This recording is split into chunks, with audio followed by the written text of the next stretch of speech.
R. Kelly singing for a honeybed. When I'm finna sing, nigga. My mind's telling me no, but my body's telling me yes, baby. The wild style. I don't wanna hurt nobody, but there is something that I must confess.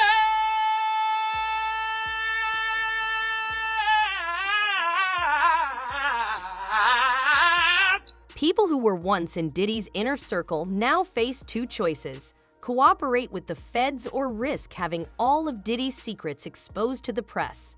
As everyone starts picking sides, it seems like R. Kelly has made his decision too. R. Kelly is spending more time in prison after being sentenced federally for child pornography and enticement of minors for sex. He got 20 years in prison today. He will serve all but one of those years simultaneously with a 30-year sentence for racketeering and sex trafficking. The judge ordered Kelly to serve 1 year in prison following the racketeering sentence, making him eligible for release at around the age of 80. Here's the thing. The infamous singer is currently behind bars and likely won't be released for another 20 years. His crimes include sex trafficking and racketeering, the very same accusations Diddy is now facing. Of giving Robert Kelly donkey of the day, but this man constantly and consistently has proven that he deserves all the credit. Robert Kelly sat down for an interview with Gayle King. Leaving Neverland after show, Gayle King with the Robert Kelly interview. In the case of R. Kelly, it's so much to unpack from what we've heard from the first part of this interview thus far, but teen-year-old Aaliyah, God bless the dead. Robert continues to deny. Listen to what he told Gayle King. Have you ever had sex No. with anyone under the age of 17? No. I have to tell you, it's so hard to believe that based on all that we've read I'm gonna and tell you what the something, women Gail. have said There's one about sit- you. I'm gonna What tell the you women have something. said about you. So they're lying on you. That's your explanation. They're lying on you. Absolutely. Lifetime. These girls were older. They were 20 years ago. Why now? Why would they come out now? Because I think that women have been traumatized and now feel comfortable in speaking out now, and they now believe that they will be believed. I love women. I love all women. I love everybody. These stories on Lifetime, they're very bogus. This has people wondering, could the two of them have been in cahoots all along? Man, look. Let me tell you something, I don't mean to cut you, this funny. I used to, we used to be on the road, you'd be like, let me go over to my Puff room and see what they doing. And you knock on Puff door, he'd be sitting there damn near butt naked. You ever just had a grown-ass man answer his hotel door butt naked and they'd be like, come on in? You'd be like, I'll come back. You ever close your eyes, you'd be like, I guess you're not presentable. And then walk away, because see, what happens is, if they be like, come on in, and then you come on in, they be like, this man just came into my room. I'm sitting there butt-ass naked. I told him to come on in, and he came on in. You be like, so what's going on for the day? Acting like you don't notice he there naked. You be like, bro, put some clothes on. What are you doing? I don't want to see you naked. Grown man stuff. Yo, that's kind of disrespectful. So when you get, that's called the test off. How you make sure you breaking in. Yo, call the artist up here to the room, tell him I'm going to have a meeting by my tub. He be in there by the tub and stuff, soaking and stuff, butt ass naked. You be like, how the hell am I supposed to have a meeting with a nigga butt naked in the tub? Nah, man, I'll come back, man. It's actually more likely than you think. According to former friends, Diddy's always been this way, and it's never really been a secret. Maybe his fans were caught off guard, but people in the industry definitely knew what was going on. Bad Boy Entertainment. I named it Bad Boy because I wanted to go against the grain. Anytime you go against the grain, they consider you like kind of bad. Nothing negative, nothing like hardcore. Just, I didn't want to be regular. I didn't want to just make records. I didn't want to just make money. I wanted to make history. And that's all it's ever been about for me, making history. And making music that's timeless. Music that's going to be around when I'm not here, when my kids ain't here. Music that is that good, and having artists and videos and things that really affect way of life in a positive way, affect style, fashion, music. Diddy's criminal past dates back to the early 90s when he was building his bad boy empire. In fact, one alleged victim claims she was assaulted by Diddy as far back as 1991. So if we think about the possibility of a sex trafficking investigation, sex trafficking related charges. If we go to December 2023, there was a woman who accused Combs and former Bad Boy Entertainment president Harvey Pierre and another person of sex trafficking and gang raping her when she was 17 years old. There was a Jane Doe who says that she was flown from Michigan to New York City, supplied with drugs and alcohol, and then assaulted by all three men at Combs' recording studios. Now, Combs, by the way, has always denied the allegations. And in fact, in response to one lawsuit, had posted, I believe it was on Instagram, "Enough is enough. For the last couple of weeks, I've sat silently and watched people try to assassinate my character, destroy my reputation and my legacy. Sickening allegations have been made against me by individuals looking for a quick payday. Let me be absolutely clear, I did not do," and he goes on to say, "did not do this." Now, Oh, and the victim is also saying that after being flown out by his associate, the former CEO of Bad Boy Harvey Pierre, to spend time with her, they drugged and drumped the minor girl and then sexually attacked her. Yeah, what you doing? Like I said before, man, I was getting calls from females that stated that they had situations that were, I'm trying to put it in a way, there were situations that if law enforcement individuals heard it, they had, Puff had broke the law with them. So he had committed a crime. And in doing so, if those are the females who went and found the lawyers to take their case, he's going to be facing criminal charges because the act in which they explained to me were criminal acts. The drugging, the touching, the rape, the raping, all that. So now, I'm not gonna mention the lady's name or put them out there because they are prominent people in the community now, but they had those type of experiences that sounds eerily similar to what R. Kelly has been exposed for as well. Their methods are strikingly alike. Both use their power, fame, and money to manipulate and exploit young people. I thought that was going to be my last question, but you did bring up R. Kelly, and I got to ask this. Precedence does matter. And when we see, even though that was a different situation, different case, when we see what ultimately happened with him, he's going to be serving about 30 years in jail. He's in the midst of serving about 30 years in jail. How much, if at all, does that play a role in the likelihood of a mountain of legal matters just coming down on him like a tsunami in light of what happened with R. Kelly? It plays a big role, I think, in terms of how people are responding. Those billionaires, those buddies of his that used to party with him, I think folks are making sure they keep their distance because of what did happen with R. Kelly. Folks used to come to the defense, or a lot of people came to the defense of R. Kelly, and only to find themselves on the wrong side of that story, the wrong side of history. See, we've had this evolution in this country around sexual assault. 15 years ago, if, representing women, and I've represented a lot of women in sexual harassment, sexual assault claims, the women were shamed.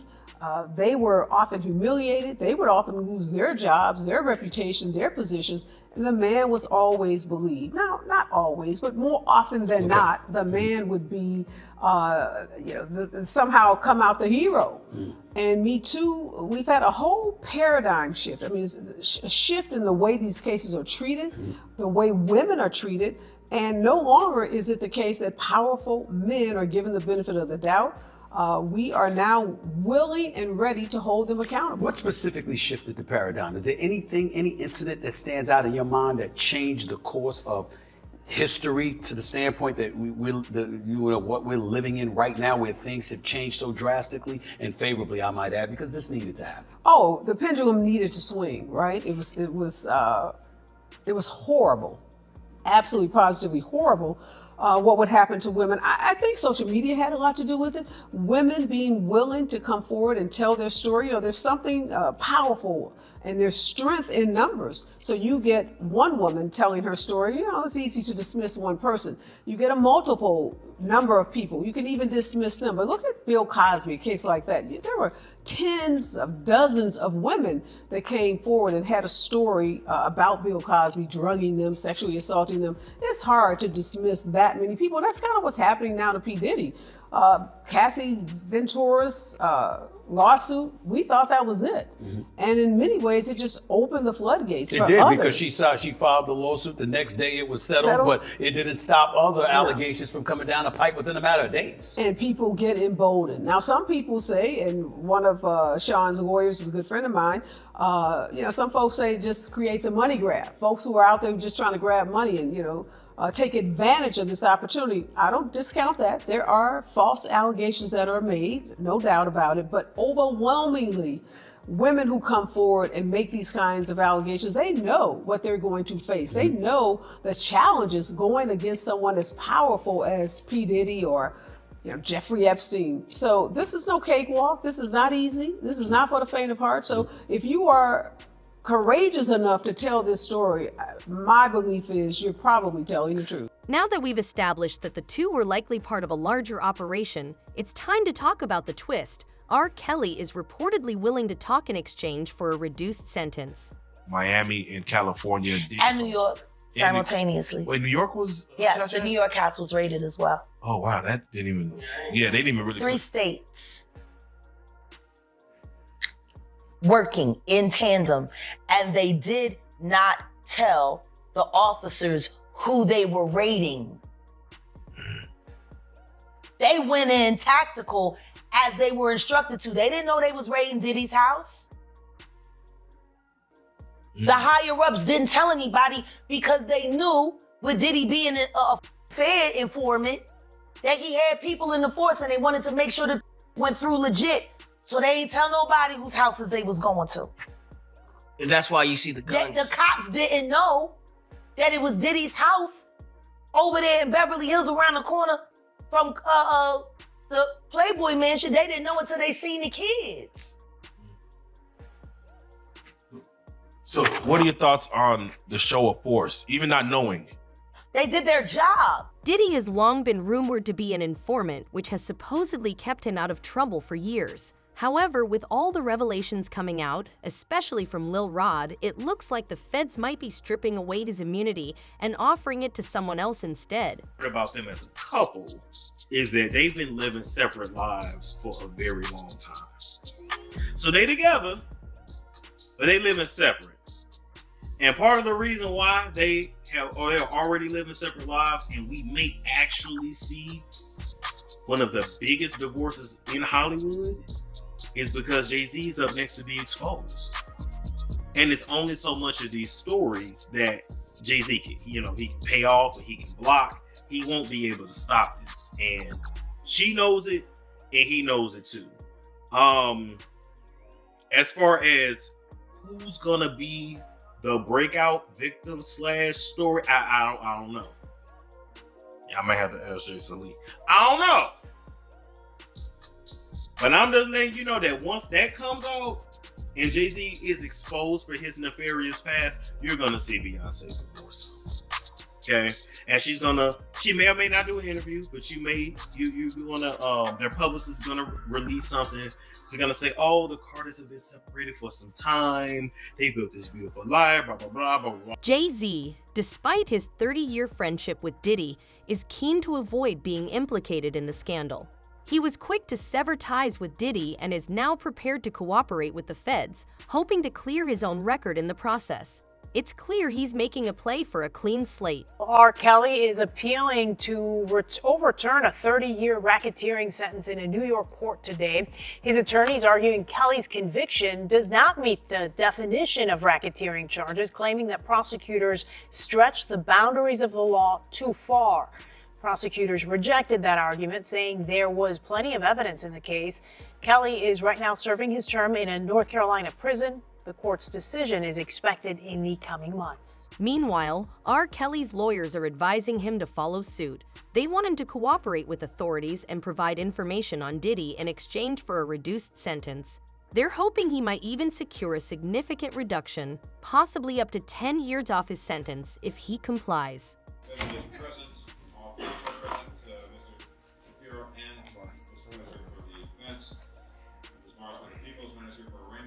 Didn't hold for holding a defendant to answer. The rationale would apply more strong to that. Thanks. Is Marion Hugh Knight your true name, sir? Yes, sir, Your Honor. You're charged in information TA 136401, count 1, murder, count 2, attempted murder, count 3, felony hit and run. Various enhancements are alleged. At this time, Mr. West, you wait further reading information from all statement of rights. Yes, sir. To all charges, sir, how do you plead? Not guilty, Your Honor. You deny all the enhancements. Yes, sir, Your Honor. And as to your first aspect, I decline your invitation to reduce bail. And I did cite in Foster and Mendoza. Again, thank you all. Thank you, Your Honor. Thank you. I'll see you tomorrow. All right.